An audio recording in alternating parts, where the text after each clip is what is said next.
How to build muscle on a vegetarian diet. You don't need to eat meat to build muscle and get stronger.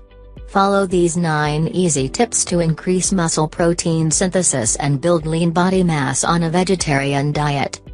It is a common misconception that it is difficult to build muscle on a vegetarian diet. After all, a chicken breast or steak provides much more protein per ounce than beans or whole grains. But building muscle as a vegetarian is absolutely doable.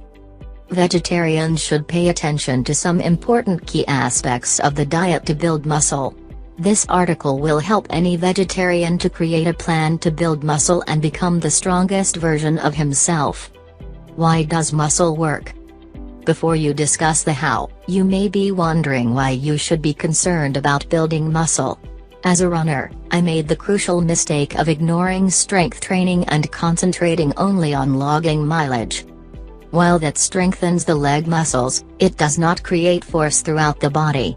Increasing lean muscle mass is a worthwhile goal for a number of reasons, such as muscle burns more calories than fat, so increases in lean body mass can speed up your metabolism. More muscle mass means you will have a lower overall body fat percentage. Strength training helps you build stronger bones and muscles. More muscles can make it easier to carry out daily activities, such as carrying multiple shopping bags or opening a stubborn jar of pickles. Why is protein important? Protein is the building block of muscles, and eating it is essential for building muscle mass. When you exercise, your muscles go through a process of breakdown. You need to eat enough protein to help repair and build muscle. As a vegetarian, the sources of protein in your diet will differ from the average meat eater. Plant-based proteins include beans, lentils, whole grains, such as quinoa, brown rice, and farro, nuts, seeds, soy products, and dairy. Plant-based protein powders can also be a source of protein for the busy athlete, but they are certainly not necessary to meet protein needs as a vegetarian. Tips for plant-based eaters. While protein sources may differ between meat eaters and vegetarians, most of the other recommendations for building lean body mass are the same for both groups. These tips will help you build muscle in no time. 1. Calculate your protein needs. Protein is a hot topic right now, but the daily requirement is actually much lower than you think. The recommended daily allowance, RDA, for protein is a modest 0.8 grams of protein per kilogram of body weight or 0.36 grams per pound. The best way to calculate the minimum amount of protein your body needs, in grams, is to multiply 0.36 by your body weight. For a 150-pound person, that's just 54 grams of protein per day. Athletes need slightly more protein, about 1.2 to 2.0 grams of protein per kilogram of body weight per day, or 0.5 to 1.0 grams per pound. That's about 75 to 150 grams of protein for a 150-pound person. 2. Eat different types of protein throughout the day.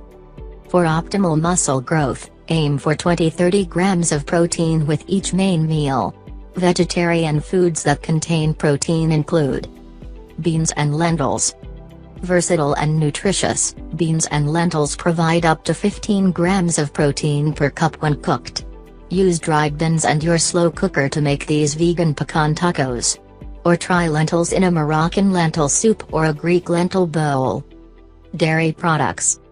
1 cup of milk provides 8 grams of protein, and the protein in half cup of Greek yogurt or cottage cheese is closer to 12-15 grams. My favorite way to use yogurt is in a smoothie, like this sunshine smoothie. Soy products.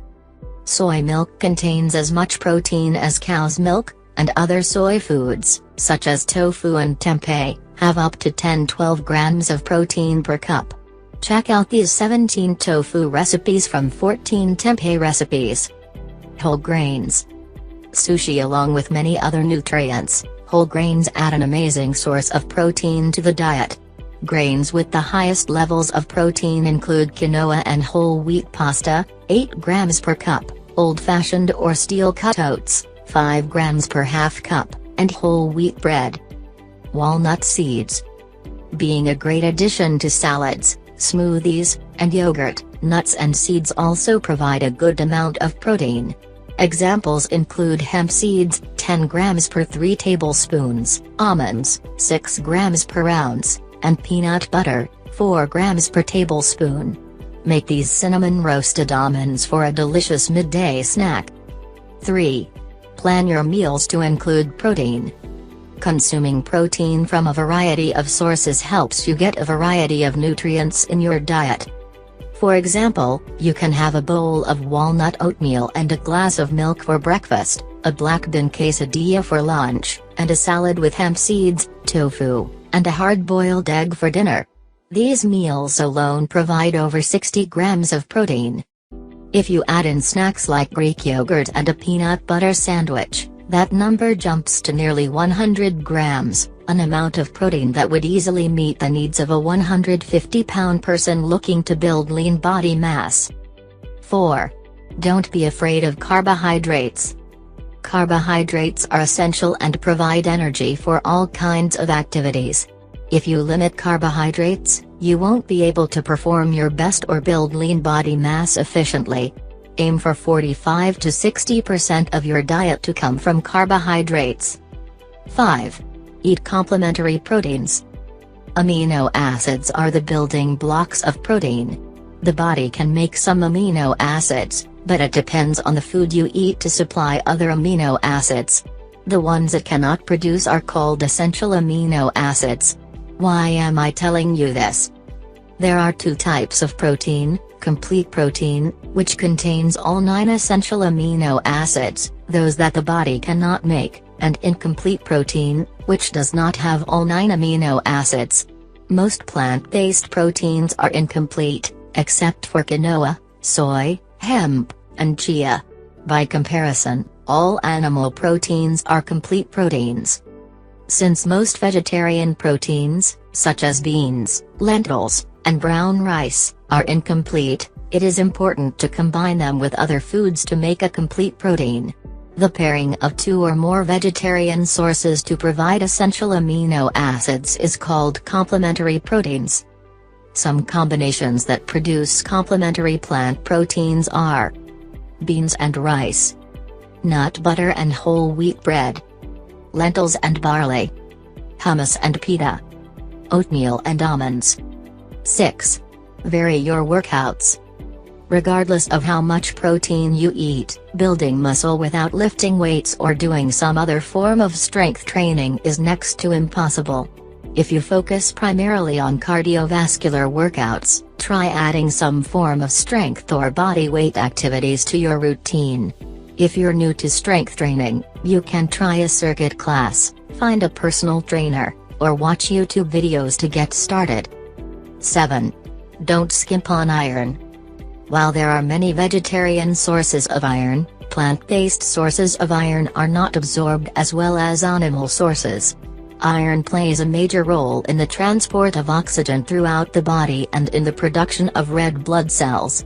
If you don't eat enough iron, your body can't make enough oxygen-carrying red blood cells, which could lead to iron deficiency anemia. Seeds and green leafy vegetables. 8. Include snacks in your diet. Believe it or not, the average American eats as many snacks as there are meals a day. But most snacks are high in carbohydrates and low in protein. Make sure you get enough protein at snack time with these options. Boiled eggs, nut butter with fruit slices or vegetable sticks, chocolate milk, roasted chickpeas, hummus and vegetables, cottage cheese on a whole wheat English muffin, chia seed pudding, guacamole and vegetables, loaded oats. 9. Track your intake. If you're doing all of the above and still not getting results, you may be skimping on protein or taking in more calories than you need. If you are not sure how much protein you are getting on a daily basis, try keeping track of your food intake with an app like MyFitnessPal. Tracking calories can be an effective tool to assess your overall protein, carbohydrate, and fat intake. It's not something you need to continue long term, but even 5-7 days monitoring can open your eyes to how much or how little you are consuming. Note: if you have an eating disorder or history, tracking calories is not recommended.